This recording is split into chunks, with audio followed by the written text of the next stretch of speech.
Saying no should be simple. But for most people, it feels dangerous, almost like a threat to your social survival. And the reason isn't moral or cultural or about being nice. It's neurological. Your brain is wired to avoid rejection more than it's wired to protect your time, your energy, or even your well-being. Every time someone asks you for something, your amygdala runs a quick threat scan. Will saying no reduce my status? Will it make me less likable? Will it remove me from the group? This is the ancient circuitry behind the fear of saying no. It's the same system that once kept your ancestors alive by keeping them inside the tribe. Back then, rejection meant death. Today, it means an awkward moment. But your brain doesn't know the difference. Now, add another layer. FOMO, the fear of missing out. It's not a meme. It's a dopaminergic loop. Whenever you consider saying no, your brain instantly generates alternative realities. What if this leads to an opportunity? What if everyone else is doing it? What if I regret staying out? Your prefrontal cortex tries to analyze, your dopamine system tries to tempt you, your amygdala tries to protect you. And suddenly, declining a simple invitation feels like a life or death decision. So here's how to break this cycle. Using neuroscience, not motivation. Step 1. Slow the threat response. Before answering anything, mentally insert a pause, even 1 second. This tiny delay weakens the amygdala's automatic takeover and allows the prefrontal cortex to engage. Your brain goes from threat to choice. Step 2.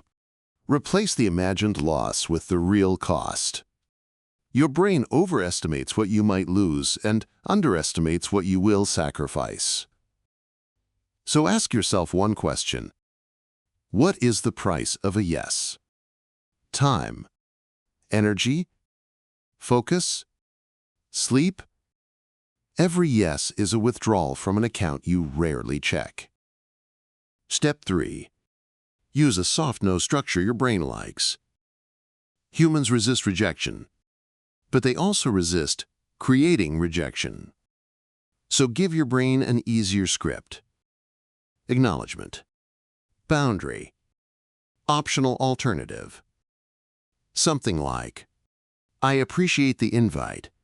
I'm protecting my schedule right now, but please keep me in the loop for future plans. You said no without triggering the ancient alarm systems. Step 4. Practice microdeclines. Decline a tiny request each day. A link, a favor, a meeting.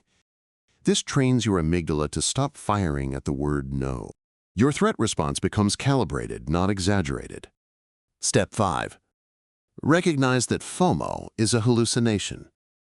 Your brain imagines best-case scenarios with zero data. So counter it with this grounding question. What is most likely to happen if I say no? 99% of the time, nothing. Your life continues. Your peace increases. And here's the deeper truth. Every no creates a shape in your life. It defines what you stand for, what you protect, and what you allow in. Saying yes to everything makes you foggy, scattered, and resentful. Saying no consciously makes your life intentional. Your brain may resist it, but your future self depends on it. This is not about becoming less available. It's about becoming more aligned. Because the person who can say no finally has access to their real yes. This is UNVEIL, the mind revealed.